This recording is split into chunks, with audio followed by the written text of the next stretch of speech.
उनका क्या दोष था? जिनको वो भगवान मानते थे उनको ज्ञान नहीं, ब्रह्मा विष्णु महेश को पता नहीं। अब देखना श्री विष्णु जी के विषय में वो कितना ज्ञान रखते थे, देखिएगा। अब ये देखो श्रीमद् देवी भागवत, वही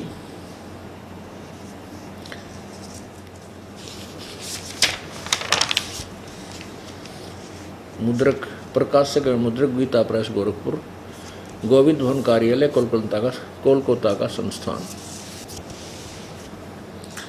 यहाँ देखिएगा प्रश्न नंबर 28 पे प्रथम सकंद, पहला सकंद और इसका अध्याय नंबर 4, ये 3 यहाँ समाप्त होता है, 1, 3, 27 पृष्ठ पर समाप्त होता है, 4 प्रारंभ होता है 128 पे, वो 27 पे समाप्त होता है 28 पे। अब यहाँ श्री विष्णु जी के ज्ञान से हम परिचित होते हैं, वो कितना ज्ञान रखते थे। नारद जी ने कहा, महाभाग व्यास जी, तुम इस विषय में जो पूछ रहे हो ठीक यही प्रश्न मेरे पिताजी ने भगवान श्री हरि से किया था, विष्णु जी से। देवाधिदेव भगवान जगत के स्वामी हैं, लक्ष्मी जी उनकी सेवा में उपस्थित रहती हैं, दिव्य कौस्तभ मणि उनकी शोभा बढ़ाती है, वे शंख चक्र और गदा लिए रहते हैं, पीतंबर धारण करते हैं, 4 भुजाएं हैं, वक्षस्थल पर श्री वत्स का चिन्ह चमकता रहता है, वे चराचर जगत के आश्रय दाता हैं, जगत गुरु एवं देवताओं के भी देवता हैं। अब देखो, जगत गुरु एवं देवताओं के भी देवता हैं। ऐसे जगत प्रभु भगवान श्री हरि महान तप कर रहे थे, उनकी समाधि लगी थी। यह देखकर मेरे पिता ब्रह्मा जी को बड़ा आश्चर्य हुआ, अतः उन्होंने उनसे जानने की इच्छा प्रकट की। ब्रह्मा जी ने पूछा, प्रभु आप देवताओं के अध्यक्ष और जगत के स्वामी और भूत भविष्य एवं वर्तमान सभी जीवों के एकमात्र शासक हैं। भगवान, फिर आप क्यों तपस्या कर रहे हैं और किस देवता की आराधना में ध्यान मग्न हैं? मुझे असीम आश्चर्य तो यह हो रहा है कि आप देवेश्वर एवं सारे संसार के शासक होते हुए समाधि लगाए बैठे हैं। ब्रह्मा जी के ये विनीत वचन सुनकर भगवान विष्णु जी श्री हरि उनसे कहने लगे, ब्रह्मन सावधान होकर सुनो, मैं अपने मन का विचार व्यक्त करता हूँ। देवता और दानव मानो यह सभी जानते हैं कि तुम सृष्टि करते हो, मैं पालन करता हूँ, शंकर संहार किया करते हैं, किंतु फिर भी वेद के पारगामी पुरुष अपनी युक्ति से यह सिद्ध करते हैं कि रचने, पालने और संसार करने की यह योग्यता जो हमें मिली है, इसकी अधिष्ठात्री शक्ति देवी है। वे कहते हैं कि संसार की सृष्टि करने के लिए तुम में राजसी शक्ति का संचार हुआ है, मुझे सात्विक शक्ति मिली है और रुद्र में तामसी शक्ति का आविर्भाव हुआ है। उस शक्ति के अभाव में तुम इस संसार की सृष्टि नहीं कर सकते, मैं पालन करने में सफल नहीं हो सकता। रुद्र से संहार कार्य होना भी संभव नहीं। ब्रह्मा जी, हम सभी उस शक्ति के सारे ही अपने कार्य में सदा सफल होते हैं आए हैं।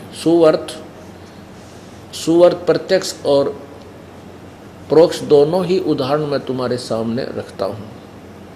सुनो, यह निश्चित बात है कि उस शक्ति के अधीन होकर ही मैं शेषनाग की सैया पर सोता और सृष्टि करने का अवसर आते ही जाग जाता हूँ। मैं सदा तप करने में लगा रहता हूँ। उस शक्ति के शासन से मैं कभी मुक्त नहीं रह सकता। विष्णु जी कह रहे हैं कि मैं उस दुर्गा के अधीन रहता हूँ, उससे बाहर मैं नहीं जा सकता, वो सुप्रीम पावर है मेरी।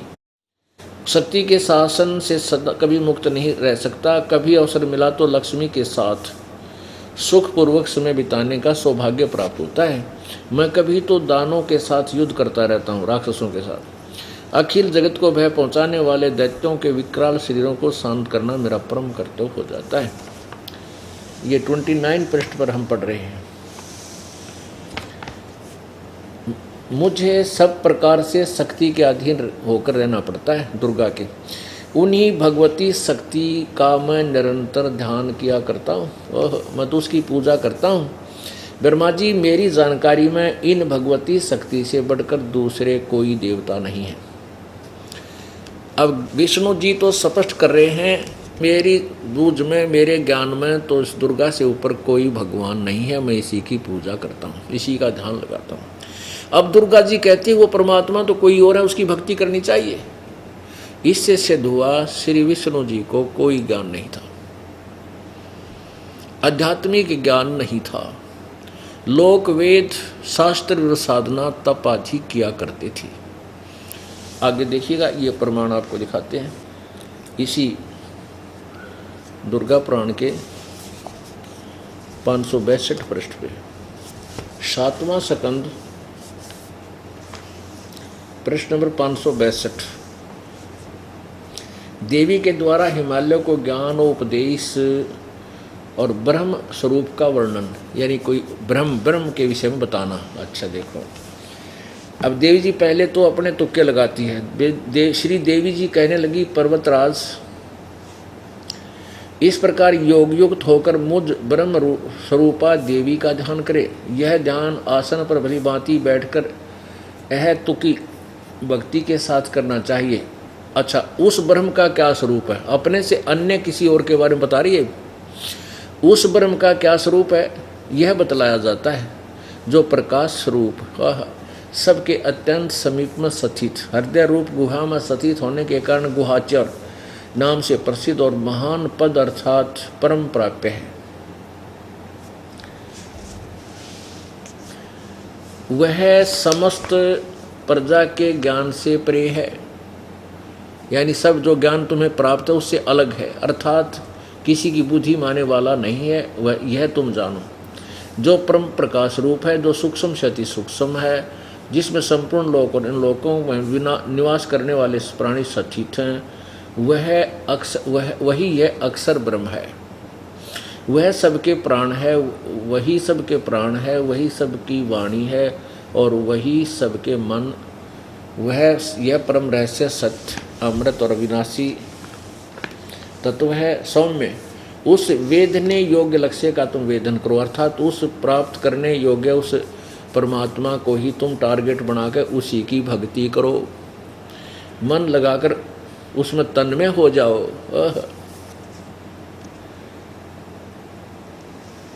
अब देखो, सौम्य उपनिषद में कथित महान अस्त्र रूप धनुष लेकर उस पर उपासना द्वारा तीक्ष्ण किया हुआ बाण संधान करो और फिर भावनागुत चित्त के द्वारा उस बाण को खींचकर उस अक्षर रूप ब्रह्म को ही लक्ष्य बनाकर वेदन करो। परवण, ओम मंत्र तो उसका, ओम नाम तो उसका धनुष है, उसको वेदने का, यानी ब्रह्म को पाने का ओम मंत्र है। जीवात्मा बाण है, ये ओम मंत्र है उस ब्रह्म का, ये समझो धनुष है, और जीवात्मा बाण है और ब्रह्म को उसका लक्ष्य कहा जाता है। अब ब्रह्म को पाना है। अपने विषय में नहीं बता रही दुर्गा, किसी और के बारे में।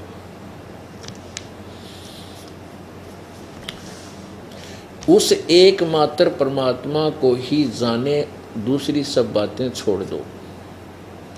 यही अमृत रूप परमात्मा के पास पहुंचने का पुल है, यानी और पूजा त्याग के।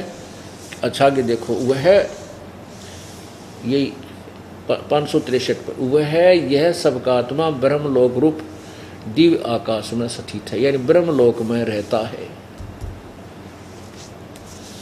अब क्या सिद्ध हो गया कि श्री विष्णु जी कह रहे हैं कि मैं दुर्गा से ऊपर किसी को भगवान मानता ही नहीं, इससे ऊपर कोई देवता यानी प्रभु नहीं है। और दुर्गा कह रही है कि वो परमात्मा तो कोई और है, उसी की पूजा करनी चाहिए, उसका ओम नाम है, उसी के से उसकी प्राप्ति होती है, वो ब्रह्म लोक में रहता है। अब पुण्यात्मा,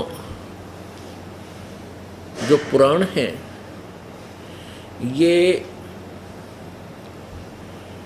किसी ऋषि द्वारा कथित हैं और दुर्गा आदि देवताओं यानी ब्रह्मा विष्णु महेश का संवाद इसमें लिपिबद्ध है।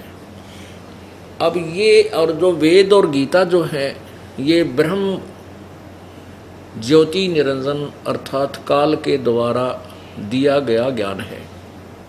तो जो वेद और गीता में लिखा है वो ज्ञान यथार्थ है। उस ज्ञान में क्या कहा है कि ब्रह्मलोक में जो ये ब्रह्म रहता है, ज्योति निरंजन रहता है, ब्रह्मा विष्णु महेश का पिता रहता है, ये ब्रह्मलोक तक भी नासवान है। वहाँ पहुँचे हुए यानी ब्रह्म की साधना करने वाले जो ब्रह्मलोक में रहता है प्रभु उसके पास चले जाते हैं। और गीता जी में लिखा है कि ब्रह्मलोक पर्यंत ये सभी पुनर्वर्ती में, पुनर्वर्ती माने जन्म और मृत्यु के अंदर है, इनका पूर्ण मोक्ष नहीं है। अब देखो श्रीमद् भगवत गीता जी आपको दिखाते हैं। पुण्यात्मा परमात्मा पाने के लिए आप प्रेरित हो, प्रेरित होकर ही प्राणी परमात्मा की तरफ में घूमता है, कहीं संत की तलाश करते हैं, क्योंकि सभी सदग्रंथों में यही कहा है कि तत्वदर्शी संत बताएंगे उस पूर्ण परमात्मा के पूर्ण मोक्ष विधि को। इसलिए सभी भटक रहे हैं। अब प्रेरणा परमात्मा के लिए प्रेरित आपको करने की विशेष आवश्यकता नहीं, क्योंकि आप प्रेरित हैं, आपको तड़प है, आपको चाह परमात्मा की। अब सबसे पहले आपको योगी बनाना है। गीता जी अध्याय नंबर 2 के श्लोक नंबर 53 में कहा कि अर्जुन जब तेरा मन भिन्न भिन्न प्रकार के भिन्न भ्रमित करने वाले विचारों से हटकर एक पूर्ण परमात्मा के अंदर यानी तत्व ज्ञान के अंदर लग जाएगा, तब तो तू योगी होगा, तब तो तू भक्ति के योग होगा, स्टार्ट होगी तेरी भक्ति। तो इसलिए सबसे पहले आपको ये दास योगी बनाना चाहता है कि आप इतने दृढ़ हो जाओ कि जो साधना तुम कर रहे हो वो सत्य है, सत्य है, सत्य है। आप किसी के द्वारा डगमग नहीं हो सकते, क्योंकि काल के दूत उन्होंने तो ठेका ले रखा काल भगवान से कि हम सबको तेरे ही जाल में फंसा कर रखेंगे, इनको बाहर नहीं जाने देंगे। वो यही कॉन्ट्रैक्ट लेकर आते हैं और अब सामने देखकर भी नहीं मानते। तो ये प्रत्यक्ष प्रमाण है। वो चाहते क्या है? वो संसार को डुबाना चाहते हैं। वो शत्रु है प्राणियों के जो काल के जाल में फंसाना चाहते हैं और प्रत्यक्ष देखकर भी नहीं मानते, भ्रमित करते हैं और मुझ दास के बारे में ना जाने के बकवाद घड़ के समाज को दूर करना चाहते हैं, कहीं उनको सच्चाई का पता ना लग जाए और तुम्हारे अनुयायी तुमसे भाग जाएं और संत रामपाल के पास जाकर उनका कल्याण ना हो जाए। ये भय उनको सताता रहता है। लेकिन अब ज़्यादा दिन की इनकी दाल नहीं गलेगी। अब समाज शिक्षित है, सभी को परमात्मा की चाह है और परमात्मा सामने मिल रहा है, फिर कौन पीछे रहेगा? मंद बुद्धि, बुद्धिमान नहीं रहेगा।